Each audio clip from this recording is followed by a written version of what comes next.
So about a month ago, I decided to write a review of a comic series. Um, Ultimately, one that I decided I would not release until after the presidential election. In that script, I included a line about how awful 2016 has been, just as a year. 2016 has not been a very good year for America. Stories of police brutality and racial tensions continue to make headlines. We're seeing criminals and violent rapists get free with a slap on the wrist. And yesterday, we saw a corrupt, bigoted, and fascist political movement worm its way into our country.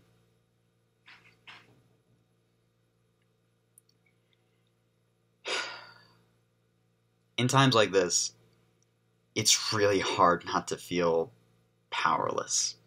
Seems like justice has failed.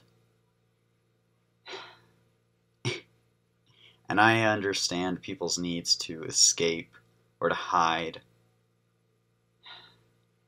But this year, today, I want to talk about a comic series that I read earlier this year that I think is relevant now more than ever. It touched on all the troubles that this country, my country, faces right now.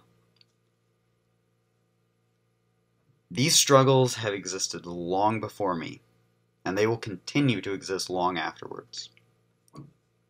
The struggles of justice and corruption and hatred have existed since before even the greatest symbols of hope, superheroes, since before Superman himself. Because before there were superheroes,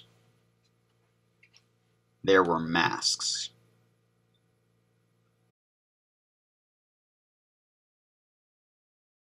Released by Dynamite Entertainment in 2012, Masks brings together a variety of heroes from across the worlds of radio shows, pulp magazines, and comic books, from classic vigilantes like the Green Hornet and Zorro, to long-forgotten characters like the Black Terror and Miss Fury.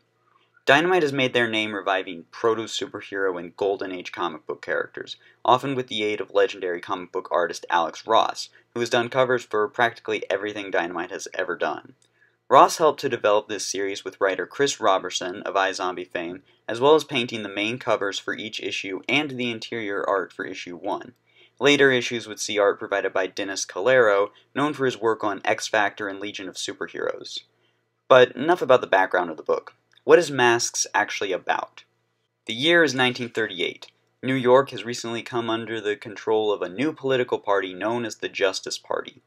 While popular with the people of New York for their platform of standing against crime, the Justice Party is actually controlled by some of the worst organized criminals from across the country, bending the law to their advantage and appointing their thugs to positions of power as the new police force. While tracking down a crime boss named Rothko, Britt Reed, otherwise known as the Green Hornet, and his aide Kato meet Lamont Cranston, the public identity of the Shadow. The Shadow tells them about the corruption in New York, and they decide to work together to bring down the Justice Party. Along the way, they are joined by a group of other vigilantes seeking true justice. However, they soon discover that the Justice Party is being backed by a secret benefactor, one with a mysterious connection to the rest of the Masks. Masks is pretty much the culmination of Dynamite's work, bringing in characters from their previous series, Zorro, Project Superpowers, Green Hornet, Shadow, Spider, while also setting up new characters Black Bat and Miss Fury.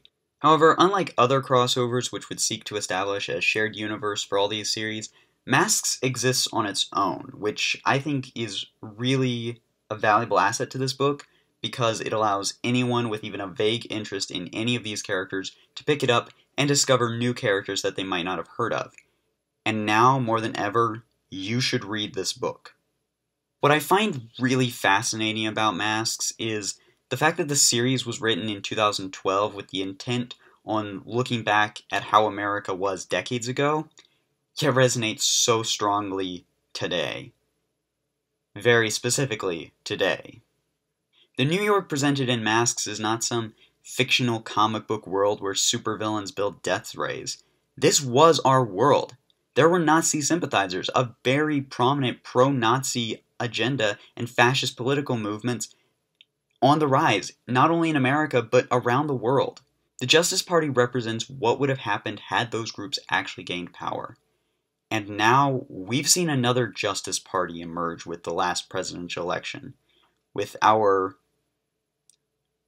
most recent candidate having said that he will manipulate the law in a way that his position doesn't have the power to do so in order to jail his opposition and silence anyone who doesn't agree with him.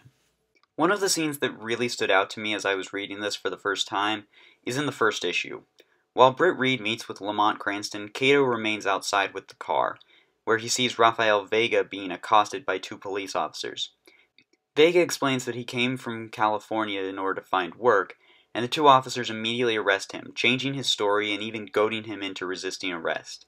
Later, at Vega's trial, Tony Quinn is prosecuting him, but refuses to proceed when the law, being on the street without residence or income, is clearly unjust. Quinn angrily yells that Vega is guilty of nothing but being poor and brown. Yeah, that's something we've seen a lot this past year. And this brings up the defining theme of the series: the law versus justice, and the struggle to reconcile the two. This is best illustrated by our two lead characters, the Green Hornet and the Shadow. Green Hornet believes that they are one and the same, more or less. It's getting people to obey the law that's the problem. While the Shadow counters that the law is made by men, and like them it can be corrupted. Justice is absolute and eternal. These two views are very much extremes. Laws are made to create order in society, and justice is a philosophical concept that can vary from person to person. One person's sense of justice is not the same as another's, necessarily. Mask's brilliance is in having other heroes whose ideals fall between the two extremes, from the former lawyer Black Bat, who goes outside the law in order to strengthen it, to the peaceful Green Llama, who wishes to pacify the corrupted and turn them to the light. But the thing that unites every single one of these heroes is summed up within the first issue by Kato. If the law is unjust, then justice must be an outlaw. Which is what these characters are. Remember, these aren't superheroes like Superman or Captain America who perform public services or fight off alien invasions. These are vigilantes, people who only put on a costume to very specifically hunt down criminals by taking the law into their own hands. An idea that betrays the construct of the law, but serves the idea of justice. Which is an idea that very much resonates with people, especially in America. When we see a system designed to protect us and do what's right, doing something that we consider wrong or immoral, we feel the need to stand against it, regardless of the cost to ourselves. And in the end, it isn't the masks that defeat the Justice Party, but the American people. The American people stand up and say, no, this is not our country. They fight off the stormtroopers, and they stop the Justice Party from spreading. The American people, fight back, push them out, showing that while evil may be able to rise to power, their power is short-lived. Justice will always prevail. So no matter what your political affiliation is, no matter what you think about anything. I want everyone who watches this video to remember this. Yeah, it's scary. It is very scary what's going on right now. I don't know what's going to happen. But I can say this. Do not give in to fear. Do not give in to hatred. Stay true to the values that this country believes in and was founded on. Stay true to the ideals that these heroes represent, and stay true to the ideals that superheroes represent. Truth, justice, the American way. Stand up for what is right, and don't let anyone tell you what is true, what is justice, when those people just want to cause harm.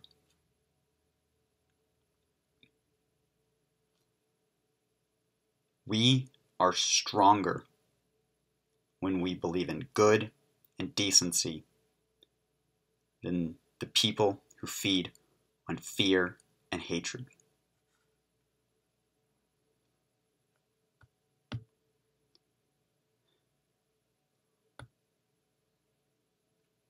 Remember that. America, I believe in you, the people.